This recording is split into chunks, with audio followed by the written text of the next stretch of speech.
the mango flavor Korean bingsu. Isa shaved ice. Korean shaved ice pala, diba? Parang halo-halo. Later. Siyempre, 4 years ako ditong tumira sa Regina. Dito ako unang nakapasok, na nakapag-work dito sa Canada. Dito ako na PR. So, maraming mga masasayang memories ang naibigay sa akin ng Regina, Saskatchewan.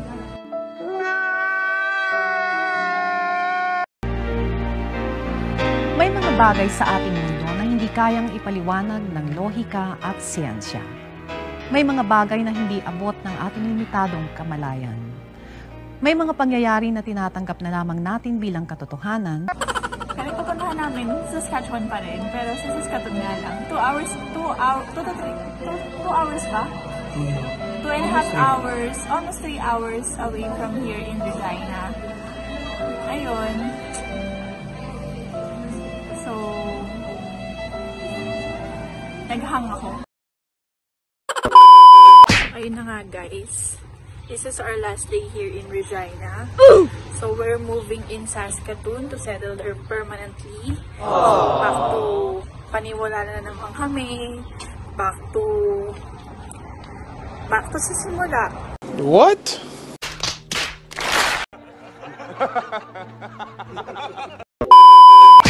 Ginagawa mo! So guys, ito yung niran namin na U-Haul. Kinabit lang sa SUV ni Jeff para mas mura. Kasi ang cost lang yan ay $90 and then with tax is $9. Additional $9, so $99 in total. So hindi mo na kailangan lagyan ng gas, hindi mo na kailangan bumalik pa dito sa Regina para isoli yung RV na yon. So pwede mo siyang isoli dun sa kung saan ka man nagtapos, doon mo siya pwedeng isoli. Sana all. Ayan, kaya mas convenient siya. Kaya kung gusto niyo kung gusto niyo rin mag-move or naisipan niyo na mag-move, mas okay na kung may SUV naman kayo, mas better na RV na lang ang kunin niyo para mas makakatipid kayo.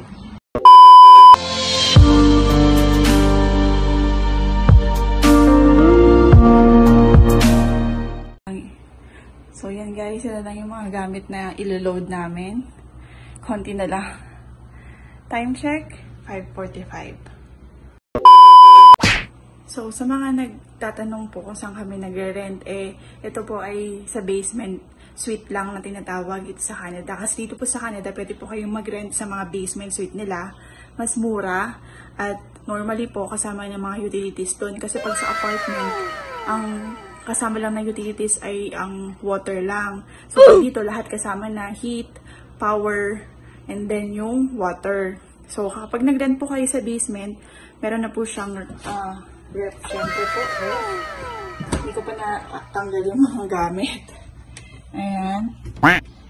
And then, meron siyang basic. What? Paano masabi? Microwave, and then, burner, and then ito yung lang, ano tawag dito?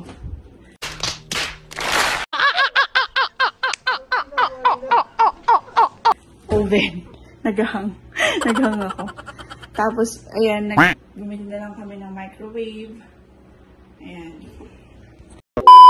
Sala. Ito na po yung sala. Sabay, ito na po yung kitchen. Ito naman po yung CR. Tapos, ito naman yung aming bedroom. Yan. Maliit lang po talaga siya. Good for 2 people. Good for couples. So, ito po ang pinaka-cheapest dito sa Regina. $750 po ito. All utilities included. And then, malapit po siya sa downtown. Malapit po siya sa Regina General Hospital. Ngayon, mapakita ko sa inyo yung area mamaya. Kasi kailangan ko lang maglinis dito. Kasi bago namin i-surrender to sa landlord, kailangan malinis. Tapos, i-check niya pa. So, mayroon ba siyang nakitang mga damage, i-deduct nyo yun sa damage deposit nyo. So, dito po, parang sa Pilipinas din, na parang may 1 month advance, 1 month deposit. Yung sa kanila naman po, ay damage deposit naman po yung tinatawag. So, ayun na nga po. $750 po, hindi ko po nasabi, baka akalain niyo po ay peso. So, kukunin ko lang po yung car kasi ipapark ko po doon sa tapat para mas easier po pag nag-load ng gamit. Ayan po yung laundry dito sa dati naming tinitirahan. So, shared po siya sa upper main tenant po. So, ito yung area namin. Ayan. Malapit po siya sa church. St. Mary's Church. And then, dun po yung area na yun ay hospital. Yung may H. Yan ang H. Ginagawa mo! Ito po yung nirent namin na U-Haul. Pasensya na po sa mukha ko. Wala pong ayos. Ayan, U-Haul. So, ang narent po namin na U-Haul ay RV lang po. Tapos, naisip namin na ito na lang ang kunin kasi mas cheaper siya. Hindi na namin kailangan bumalik dito sa Regina para ibalik tong RV na to. Unlike pag nag-rent kami ng pick-up, ng mga, ano pa ba, ng malaking truck. Yan. Konti lang naman yung gamit namin. So, ito lang po siya. Bumili lang po kami ng parang pang-connect dito. Para mayroon siyang connector. Parang nasa $9 lang po siya. Tapos po, kinonect po sa SUV. Ayan. So, 6x12 po siya. One way in-town rentals. Instruction. Kung paano ikabit. Kung ano yung loading capacity. So, 60% po dun sa front. Ibig sabihin sa dulo. 40% yung dito sa may parang likod na. Ginagawa mo! Hindi lang naman. Kasha isang tao. Oh my God! Sana all! Hindi, wala na. Finish na. Pawis na. Konti lang naman ang gamit namin. Pero parang ang dami. No? Oh, ayan po.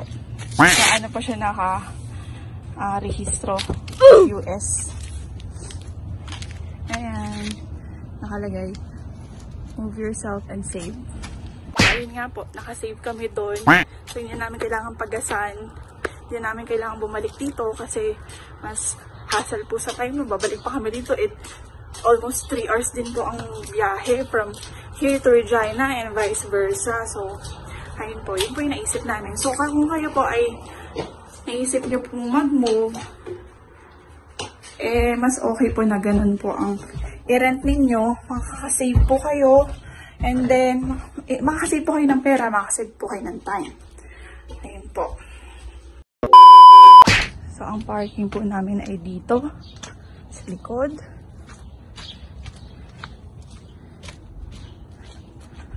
Ayan.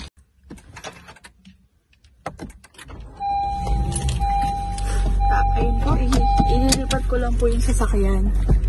Kasi, ang hirap po kapag dito sa likod, tapos sa basement pa po manggagaling yung mga ilo-load. Konti lang naman po yun, mga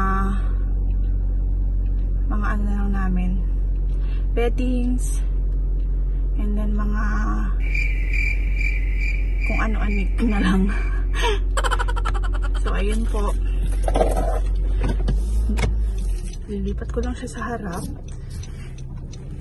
Mas easier.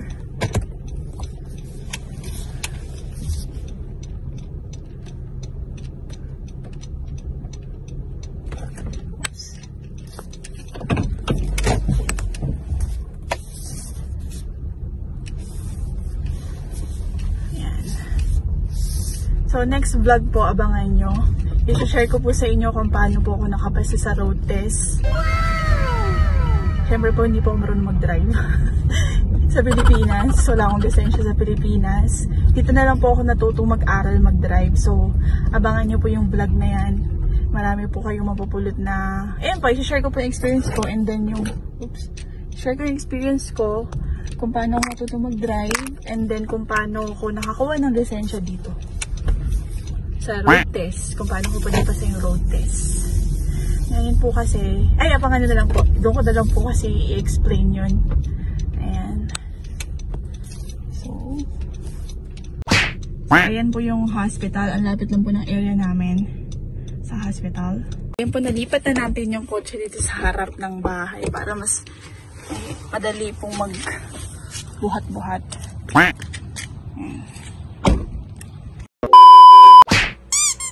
Time check po, 6:10 AM ng umaga.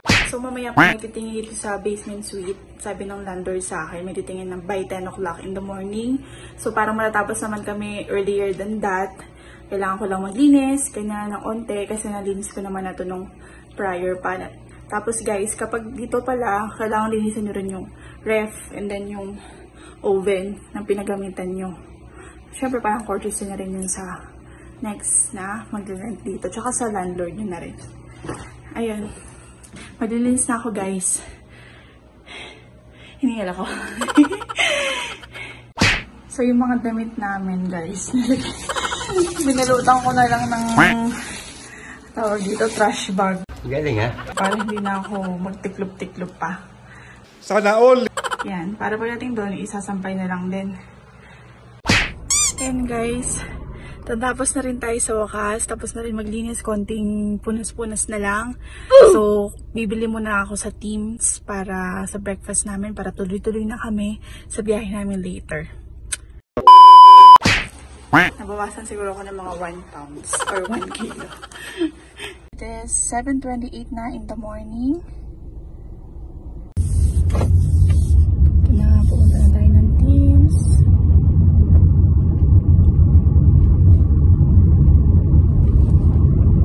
Medyo mabigat ang dala ko. Hindi naman ganun kabigat, pero medyo mabigat po.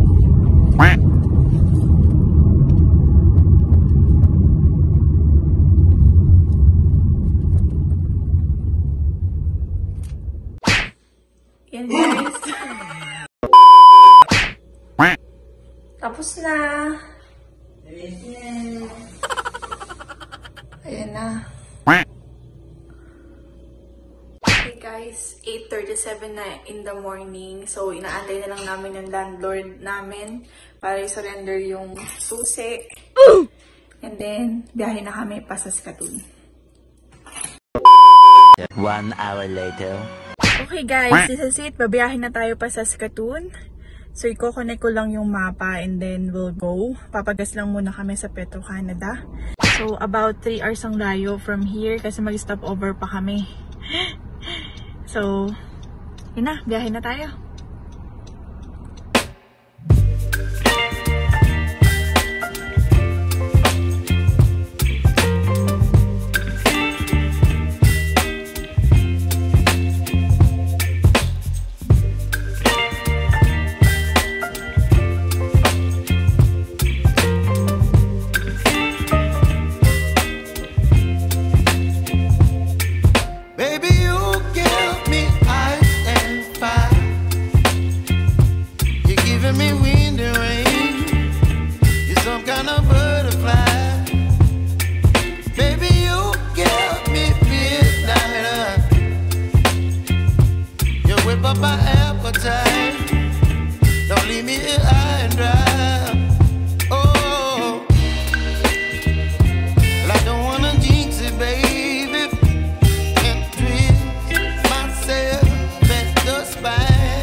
Don't wanna overthink.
You're some kind of butterfly.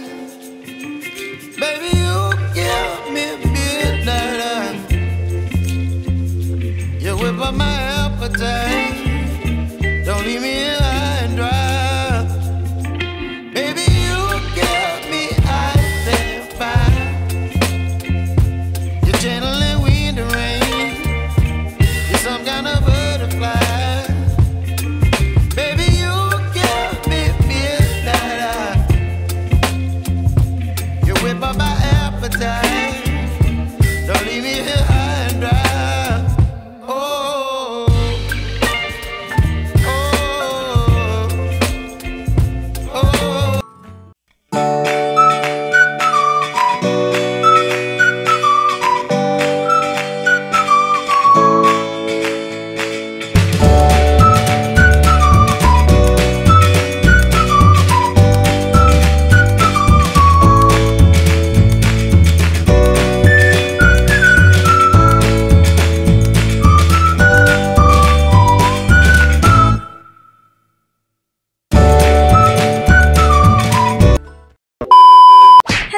Ito na po tayo sa Saskatoon. So, thank you po sa pagsama sa amin.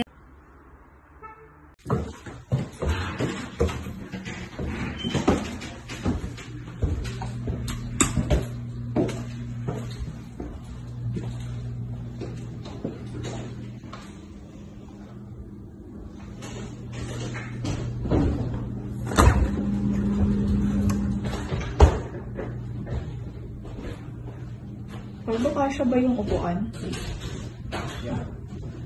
So that's the kitchen. And then this is the ref. Storage. And then laundry. And then yung pataas. Ito na yung sala. Okay siya. Good window. May damage. Damage. And then damage. And then what else? Damage. Wala bang damage dito? Okay. Wala. So, damage. Okay, yan. Wala. Dito ay wala. Okay. Ito natin guys, titinan nyo yung bahay kung may mga damage ba, para pag in case naalis na kayo, alam nyo kung ano yung hindi nyo inintindi ito, Pilipit ang dila nito. Hindi nyo na damage. Ayusin. May kwarto pa. Hello guys! So, nandito na po tayo sa bago po naming titirhan dito sa Saskatoon. So, start na naman po kami. Back to, simula na naman po kami. I hope maging maayos. Yun po. Thank you po sa pagsama sa amin today and see you po ulit next vlog.